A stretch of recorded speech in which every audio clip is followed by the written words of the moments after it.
Last class में हमने discovery of electron and proton पढ़ लिया था। अब हमें बात करनी है बेटा डिस्कवरी ऑफ न्यूट्रॉन्स की। बेटा न्यूट्रॉन की डिस्कवरी साइंटिस्ट जेम्स चैडविक के एक्सपेरिमेंट के नतीजे में हुई।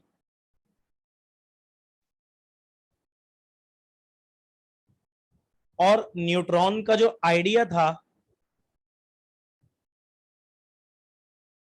आइडिया ऑफ न्यूट्रॉन, वो रदरफोर्ड ने दिया था।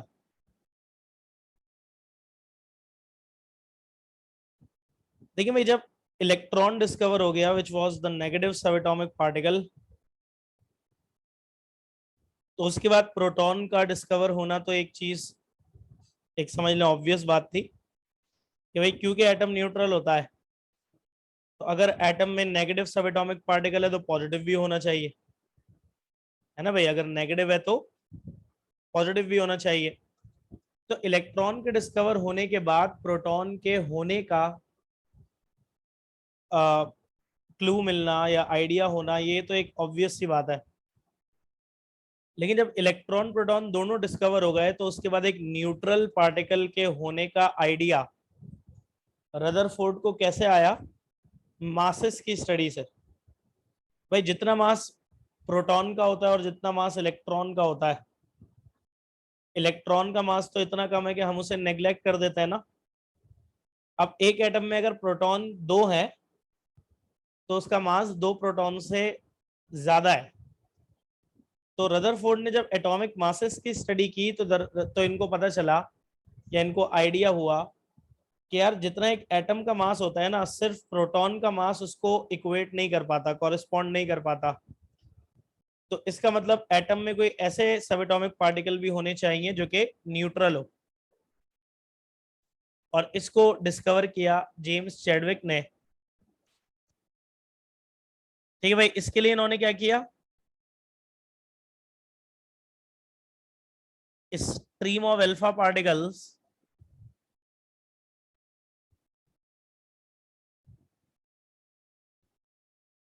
coming from polonium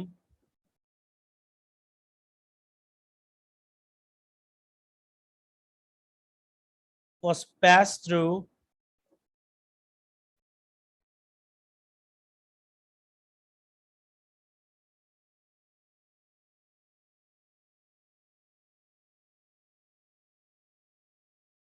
beryllium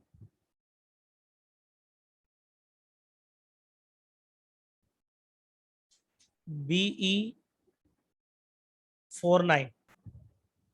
ठीक है भाई, इस एक्सपेरिमेंट में इन्होंने क्या किया? स्ट्रीम ऑफ अल्फा पार्टिकल्स जो कि किससे आ रही थी? पोलोनियम से, उसे बेरिलियम में से गुजारा। इससे न्यूक्लियर रिएक्शन हुआ और वो न्यूक्लियर रिएक्शन क्या था जरा देखिएगा। देखिए भाई, आपने ये भी आप 9 से पढ़ते हुए आ रहे हैं, अल्फा पार्टिकल्स 9 में, फिर 10 में भी फिजिक्स में, फिर फर्स्ट ईयर में भी, फिर सेकंड ईयर के भी फिजिक्स में, नहीं चारों साल पढ़ा है। तो भाई इन्होंने क्या किया है? बेरिलियम जिसका एटॉमिक नंबर 4 और मास कितना है 9, उसमें से अल्फा पार्टिकल्स गुजारे। ठीक है भाई, अब ध्यान से देखिएगा। बेरिलियम 49 होता है, एटॉमिक नंबर 4, मास 9।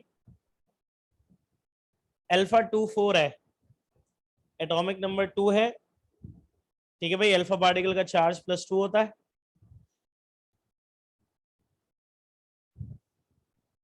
ठीक है भाई, मास 4 होता है।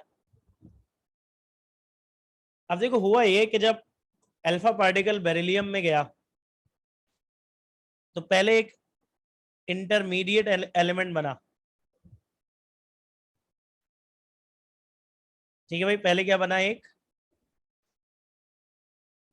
अनस्टेबल इंटरमीडिएट, जिसे मैं एक्स से रिप्रेजेंट कर रहा हूं।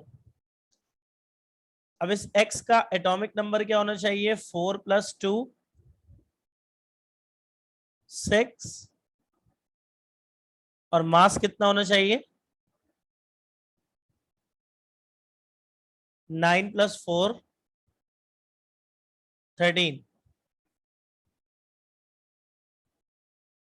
ये जो बना बेटा ये अनस्टेबल था, इसमें से रेडिएशन निकली और ये स्टेबल हो गया, क्या बन गया, कार्बन 612। जो रेडिएशन इसमें से निकली, जब उनको स्टडी किया तो पता ये चला कि वो ऐसे पार्टिकल से बनी हुई है जिनपे चार्ज तो कोई नहीं है। देखो नीचे 0 लिखा हुआ है, ये एटॉमिक नंबर चार्ज नंबर होता है। तो ऐसे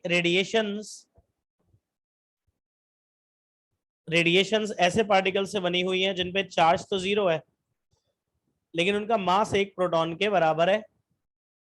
ये पार्टिकल्स बेसिकली जो डिस्कवर हुए ये क्या थे, न्यूट्रॉन। तो जब अल्फा पार्टिकल्स को बेरिलियम में एब्जॉर्ब करवाया तो बेटा बेरिलियम में से रेडिएशंस निकली। उन रेडिएशंस को जब स्टडी किया तो पता चला कि वो पार्टिकल्स से बनी हुई है। जिन पार्टिकल्स से बनी हुई है वो न्यूट्रल है, ठीक है भाई, लेकिन उन पर उनका मास 1 प्रोटॉन के बराबर है। तो भाई ये तीसरा सबएटॉमिक पार्टिकल डिस्कवर हो गया जिसपे चार्ज तो कोई नहीं है, लेकिन इसका मास 1 न्यूट्रॉन के बराबर, 1 प्रोटॉन के तकरीबन बराबर है। इसको नाम दिया गया neutron. Now the properties of neutrons.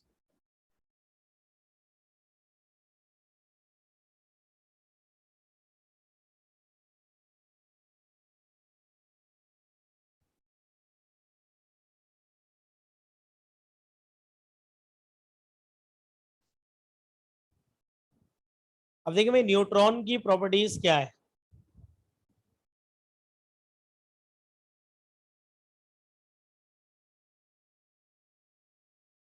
Neutron जो है decays into proton with the emission of electron and a neutrino.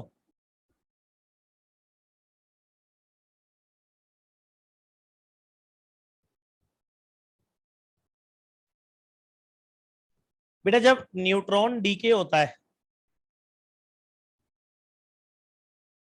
DK during radio active process, तो न्यूट्रॉन क्या है, 0 1। जब न्यूट्रॉन डीके होता है ना तो इससे 1 प्रोटॉन बनता है,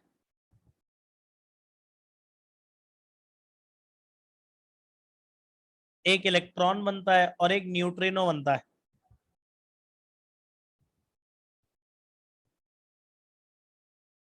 तो बेसिकली जब न्यूट्रॉन डीके होता है ना तो डीके ऐसे होता है कि उससे 2 चीजें निकलती हैं, ठीक है भाई। डीके ऐसे होता है कि उससे 2 चीजें निकलती हैं, एक उससे इलेक्ट्रॉन निकलता है और एक उससे न्यूट्रिनो निकलता है, न्यूट्रिनो। बेटा ये इलेक्ट्रॉन जो इससे निकलता है ये दरअसल बीटा रेज है और ये न्यूट्रिनोज है जिनका बहुत ही स्मॉल मास होता है, इवन इलेक्ट्रॉन से भी कम। Neutrino basically particle of small mass है।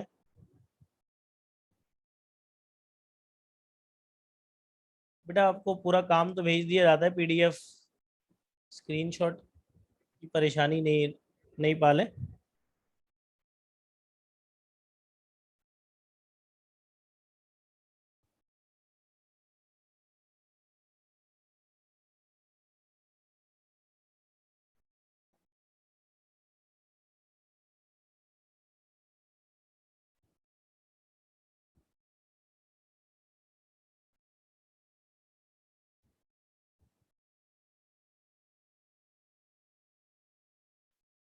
ठीक है बेटा, तो पहली प्रॉपर्टी आपको क्या बताइए न्यूट्रॉन्स की, कि न्यूट्रॉन रेडियो एक्टिव प्रोसेस के दौरान डीके होता है जब इसमें से इलेक्ट्रॉन और न्यूट्रिनो निकलता है। इलेक्ट्रॉन बीटा रेज की शक्ल में निकलता है, इसके अलावा न्यूट्रिनोज निकलते हैं जो कि बहुत ही स्मॉल मास वाले पार्टिकल्स होते हैं, इवन इलेक्ट्रॉन से भी कम मास वाले। और एक प्रोटॉन बनता है जो कि न्यूक्लियस में स्टे करता है। तो इसलिए लिखा हुआ है न्यूट्रॉन डीकेज इनटू प्रोटॉन। जो पहले न्यूट्रॉन था वो प्रोटॉन बन जाएगा जब उसमें से इलेक्ट्रॉन और न्यूट्रिनोज निकलेंगे। अच्छा भाई, सेकेंड प्रॉपर्टी क्या है कि they can not ionise gases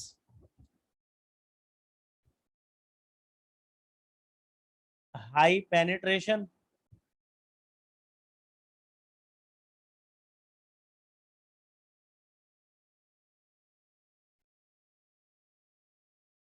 ठीक है भाई, न्यूट्रॉन्स जो है जिस तरह हमने पढ़ा था पॉजिटिव रेज के बारे में और कैथोड रेज के बारे में, कि जब वो गैस के एटम्स पर टकराती हैं तो वो आयोनाइज हो जाता है, उसका इलेक्ट्रॉन रिमूव हो जाता है। लेकिन बेटा न्यूट्रॉन अगर गैस के पार्टिकल पे टकराएगा तो उसके इलेक्ट्रॉन रिमूव नहीं होंगे, यानी कि वो आयोनाइज नहीं होगा। बेटा इनकी पेनिट्रेशन काफी ज्यादा होती है। इसके अलावा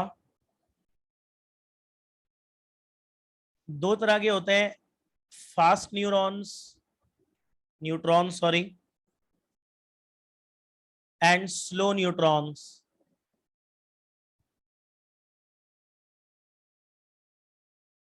बेटे फास्ट न्यूट्रॉन उन्हें कहा जाता है जो कि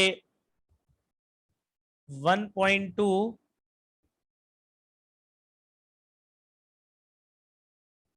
मिलियन इलेक्ट्रॉन वोल्ट्स की एनर्जी जिनके पास होती है। ठीक है बेटा, तो जब एक न्यूट्रॉन 1.2 मिलियन इलेक्ट्रॉन वोल्ट्स की एनर्जी से मूव करेगा तो उसे हम फास्ट न्यूट्रॉन कहेंगे। और जब 1 इलेक्ट्रॉन वोल्ट्स की एनर्जी से मूव करेगा तो हम उसे क्या कहेंगे, स्लो न्यूट्रॉन्स। ठीक है भाई। इसके अलावा नॉट डिफ्लेक्टेड इन इलेक्ट्रिक और मैग्नेटिक फील्ड।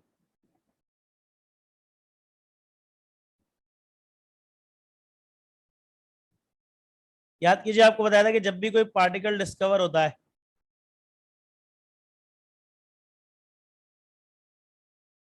तो हम सबसे पहले क्या देखते हैं कि वो न्यूट्रल है या चार्ज्ड है। ठीक है भाई, जब भी कोई पार्टिकल डिस्कवर होता है हम सबसे पहले क्या देखते हैं कि वो न्यूट्रल है या चार्ज है। और इसके लिए हम क्या करते हैं बेटा, पार्टिकल को इलेक्ट्रिक और मैग्नेटिक फील्ड दोनों में से गुजारते हैं। अगर दोनों में से किसी एक में भी डिफ्लेक्ट हो गया तो चार्ज है, और अगर किसी एक में भी डिफ्लेक्ट नहीं हुआ तो कैसा होगा, न्यूट्रल।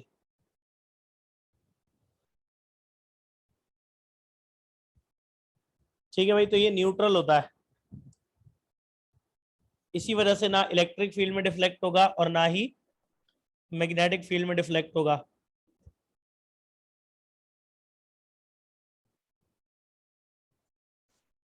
अच्छा भाई, आपने सुना होगा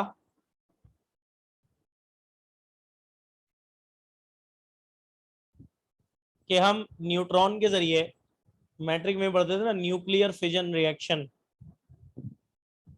तो उसमें हम एक न्यूट्रॉन मारते थे यूरेनियम पे तो यूरेनियम का एटम जो है वो डिस्ट्रॉय होता था, उससे 3 न्यूट्रॉन निकलते थे। वो 3 और एटम्स को टकराते थे एंड सो ऑन। ये फिजन चेन रिएक्शन जो आप पढ़ते थे, अगर आपको याद आ रहा हो, तो slow neutrons are better for nuclear reactions. ये चीज नोट कीजिएगा। ठीक है बेटा, न्यूक्लियर रिएक्शंस के लिए स्लो न्यूट्रॉन ज्यादा बेहतर है।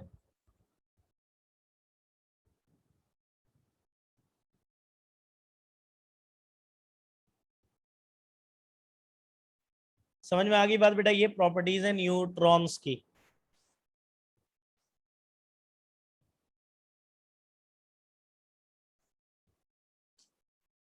ठीक है भाई, क्लियर है।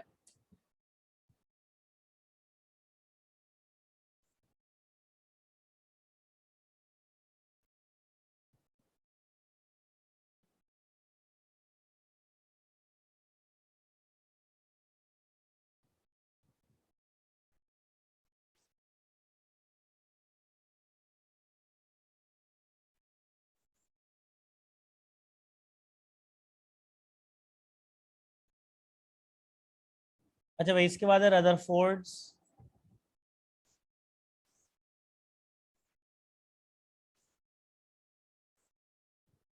Atomic model.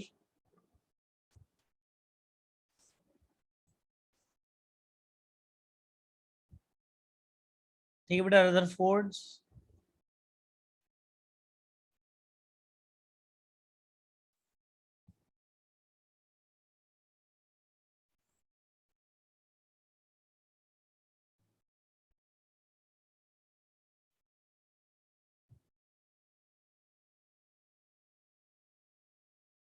अच्छा भाई, Rutherford's atomic model basically the discovery of nucleus was carried out between 1910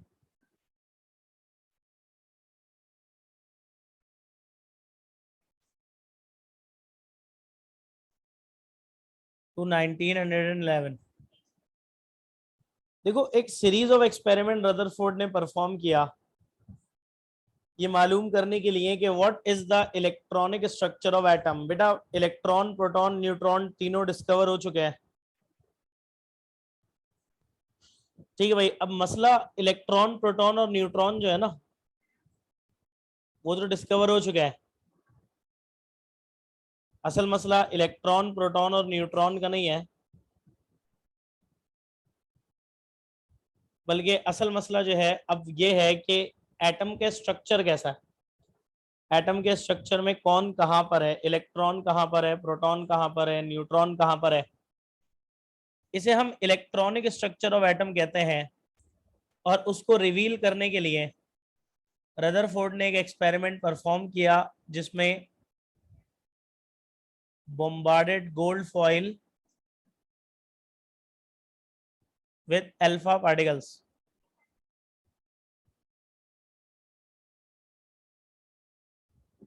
ठीक है भाई, उन्होंने गोल्ड मेटल की फॉइल पे अल्फा पार्टिकल्स मारे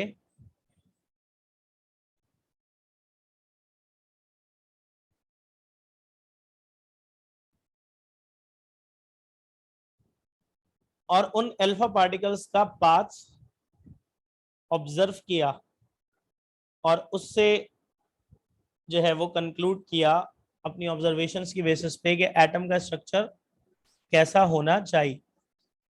अच्छा बेटा, गोल्ड फॉइल, फॉइल मैंने आपको बताया है, फॉइल किसे कहते हैं बेटा, very thin sheet of metal को।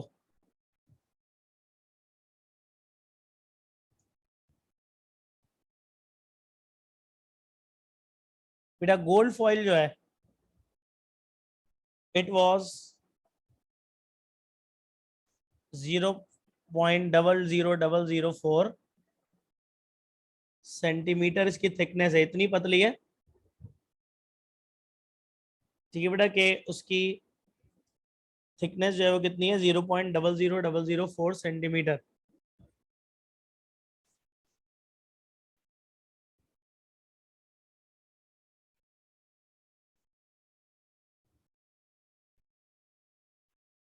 अब जब इन्होंने गोल्ड फॉइल पर अल्फा पार्टिकल्स मारे, अब गोल्ड फॉइल में लेट सपोज ये गोल्ड के एटम्स हैं।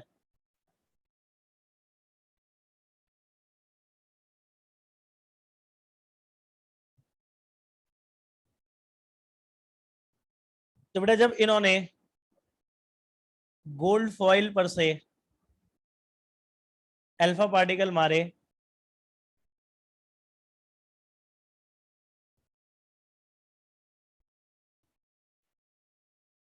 तो इन्होंने ऑब्जर्व ये किया कि ज्यादातर अल्फा पार्टिकल्स बीच में से ऐसे ऐसे गुजर गए जैसे कुछ है ही नहीं। ठीक है भाई, ज्यादातर अल्फा पार्टिकल्स तो गोल्ड फॉइल में से सीधे सीधे ऐसे गुजर गए जैसे बीच में कुछ है ही नहीं।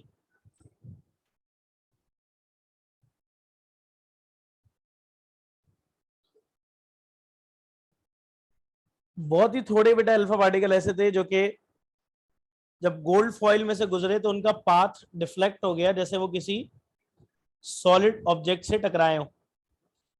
ठीक है भाई, और बहुत ही कम 8000 में से सिर्फ एक ऐसा था जो गोल्ड फॉइल से टकरा के वापस आ गया। बेटा ये रदरफोर्ड की ऑब्जर्वेशंस है।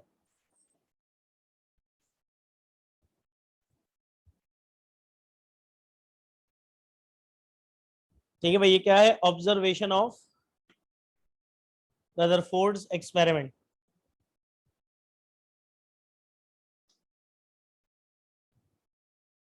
एज आई सेड बेटा, पहली ऑब्जर्वेशन क्या थी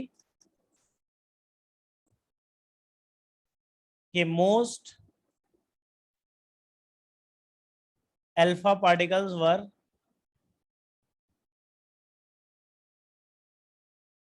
pass undeflected।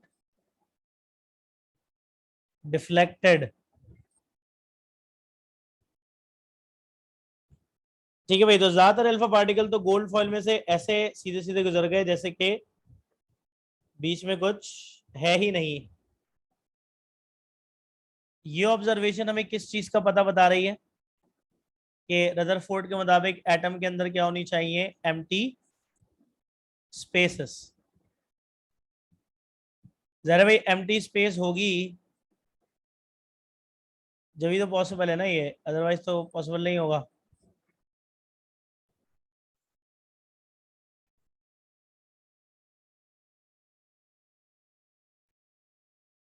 तो भाई ज्यादातर अल्फा पार्टिकल्स तो गोल्ड फॉइल में से सीधे सीधे गुजर गए जैसे बीच में कुछ है ही नहीं, जो कि क्या शो कर रहा है कि एटम के स्ट्रक्चर में क्या होनी चाहिए? काफी सारी एम्प्टी स्पेसेस।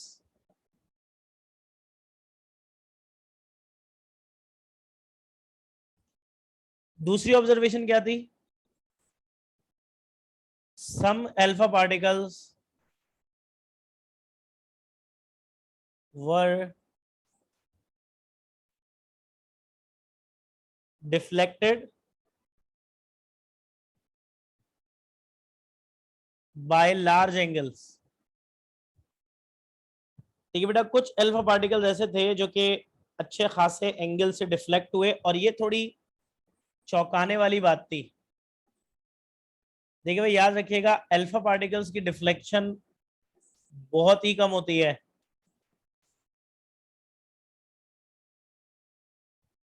ठीक है बेटा, कुछ अल्फाज की या उसकी तो खैर होती है, लेकिन ये जो हुआ था ना लार्ज एंगल वाला, ये थोड़ी सी अनयूजुअल बात थी। और ये क्या अनयूजुअल था इसमें जरा समझो। देखो भाई, अल्फा पार्टिकल आमतौर पे इलेक्ट्रिक फील्ड वगैरह में इतना डिफ्लेक्ट नहीं होता। ठीक है ना, ज्यादा डिफ्लेक्ट नहीं होता। यहां पर बहुत ज्यादा डिफ्लेक्ट हुआ, तो ये किस चीज को शो कर रहा है? अल्फा पार्टिकल खुद पे पॉजिटिव चार्ज होता है ना, तो इसको रिपेल भी वही करेगा जो पॉजिटिव हो। अवे जा रहे हैं ना, डिफ्लेक्ट हो रहा है, अवे जा रहे हैं। डिफ्लेक्शन का मतलब होता है अवे जाना। तो बेटा आप जरा खुद से बताओ कि ये जो अल्फा पार्टिकल डिफ्लेक्ट हो रहे हैं कुछ, आपको क्या लगता है ये किस चीज के होने को प्रूफ करेगा?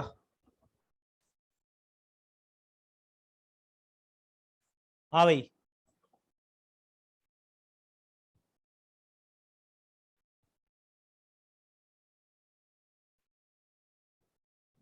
बताइए ये किस चीज के होने को प्रूफ करेगा? मैंने आपको हिंट भी दी है कि ये खुद पॉजिटिव है, तो ऑब्वियसली बेटा ये न्यूक्लियस। आपको पता है बेटा, रदरफोर्ड के एक्सपेरिमेंट के नतीजे में न्यूक्लियस डिस्कवर हुआ था। रदरफोर्ड को एटम के न्यूक्लियस का डिस्कवरर माना जाता है। तो भाई अगर अल्फा पार्टिकल बहुत ज्यादा डिफ्लेक्ट हो रहे हैं, बहुत वाइड एंगल से डिफ्लेक्ट हो रहे हैं, इसका मतलब इनका सामना किसी हाईली पॉजिटिव स्ट्रक्चर से हो रहा है, क्योंकि ये खुद भी पॉजिटिव है, तो पॉजिटिव वाले इनको रिपेल करेगा। तो बेटा ये न्यूक्लियस के होने को की तरफ इशारा कर रहा है कि एटम के सेंटर में बहुत ज्यादा हाईली डेंसली पॉजिटिव न्यूक्लियस होता है।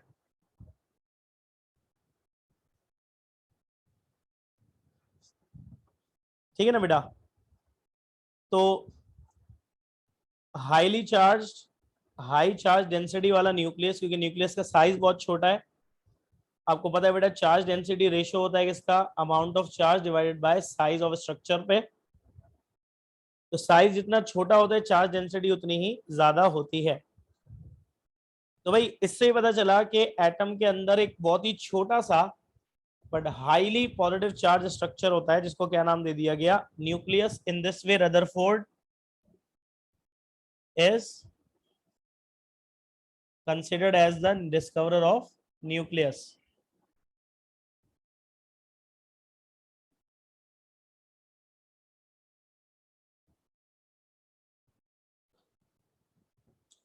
ठीक है भाई।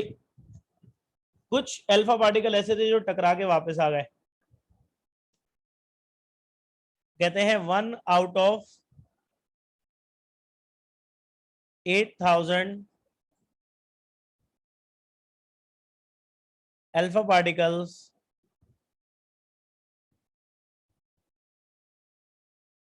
was bounced back।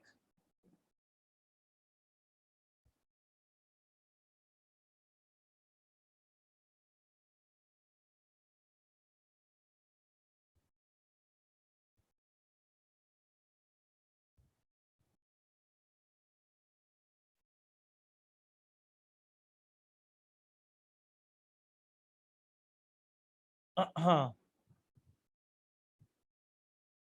ठीक है भाई। 8,000 में से सिर्फ एक ऐसा अल्फा पार्टिकल था जो कि टकरा के वापस आ गया, बाउंस्ड बैक। तो ये रदरफोर्ड की ऑब्जर्वेशंस थी। अब इन ऑब्जर्वेशंस की बेसिस पे क्या निकालना होगा, कंक्लूजन।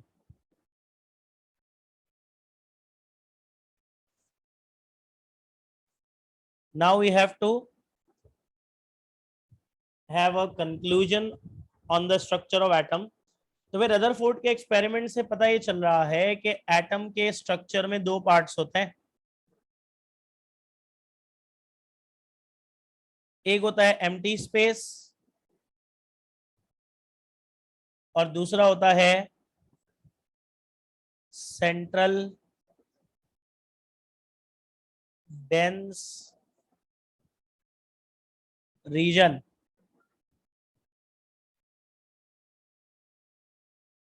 अच्छा भाई, एम्प्टी स्पेस ज्यादा है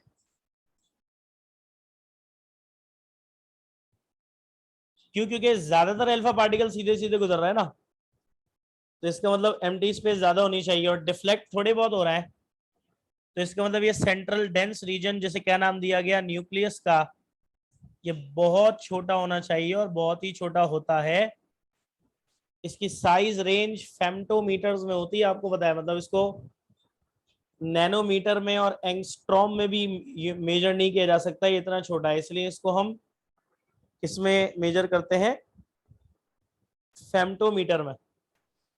फेम्टोमीटर पता है बेटा, जिस तरह नैनो होता है एक्सपोनेंट -3, सॉरी मिली, माइक्रो होता है एक्सपोनेंट -6, नैनो होता है एक्सपोनेंट -9, पीको होता है एक्सपोनेंट -12, ऐसे ही फेम्टो होता है एक्सपोनेंट -15।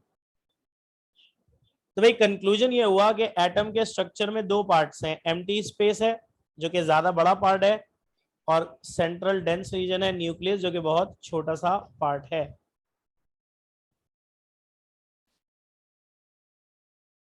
अब एक बात अगर आपसे पूछूं कि भाई जनरली बताओ मुझे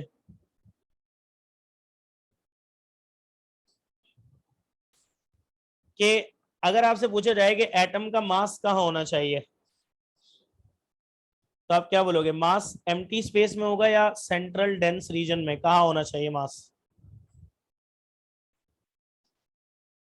या भाई मास कहाँ होना चाहिए, एम्प्टी स्पेस में या सेंट्रल डेंस रीजन में?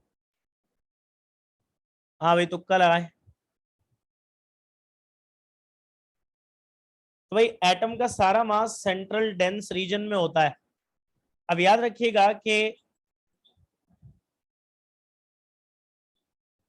जब मैं कह रहा हूं ना कि whole mass of atom is in nucleus, atom का सारा मास उसके न्यूक्लियस में है।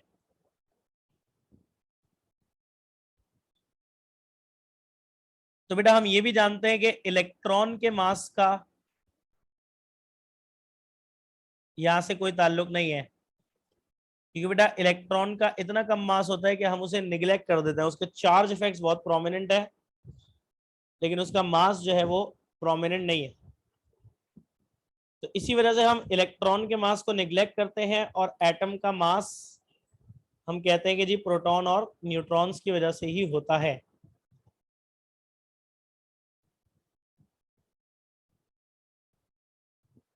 ठीक है बेटा। अब प्रोटॉन न्यूक्लियस में, इलेक्ट्रॉन होते हैं एम्प्टी स्पेस में,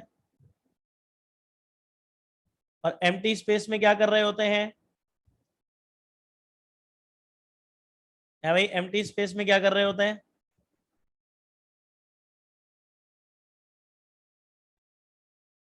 कंटिन्यूअसली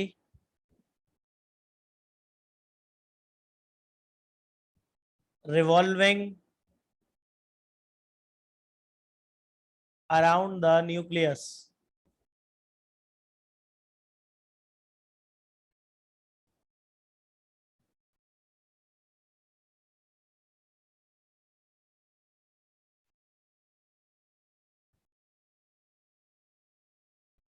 तो ये है बेटा रदरफोर्ड का एटॉमिक मॉडल।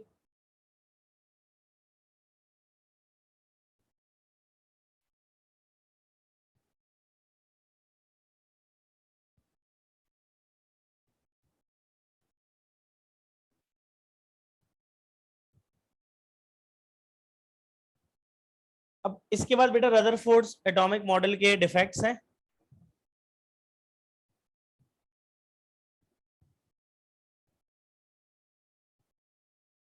और डिफेक्ट्स जो हैं वो क्या है कि भाई रदरफोर्ड ने बेसिकली लॉ ऑफ मोशंस को, जो कि न्यूट्रल बॉडीज के लिए होता है, उसको अप्लाई कर दिया चार्ज बॉडीज से।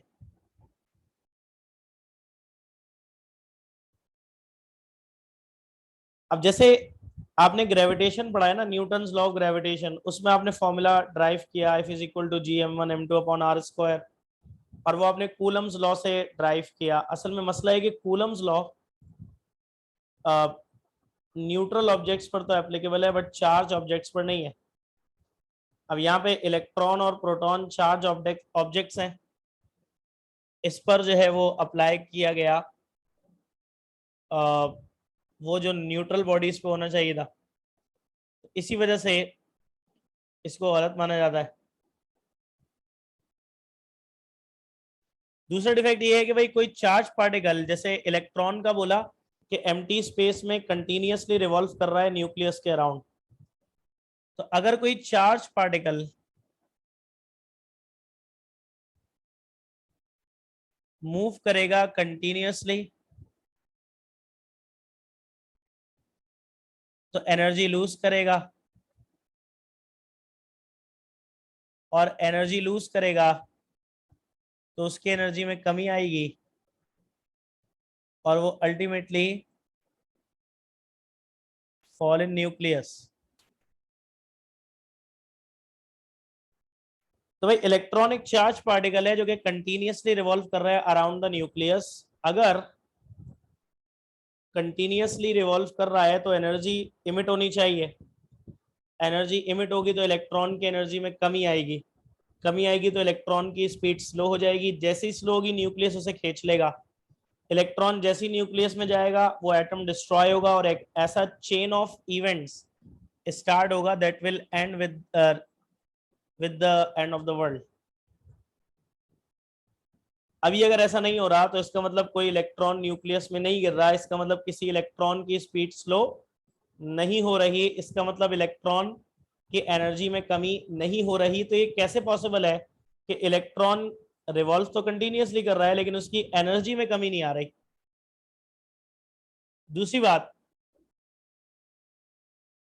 क्योंकि इलेक्ट्रॉन कंटिन्यूअसली एनर्जी इमिट कर रहा है तो कंटिन्यूअस स्पेक्ट्रम बनना चाहिए था, कंटिन्यूअस स्पेक्ट्रम शुड फॉर्म, लेकिन आपने क्या दिया उसको, लाइन स्पेक्ट्रम।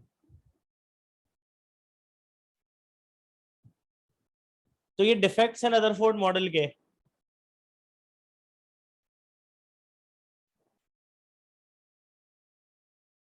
तो अगली मीटिंग के में हम आगे डिस्कस करेंगे, ठीक है बेटा।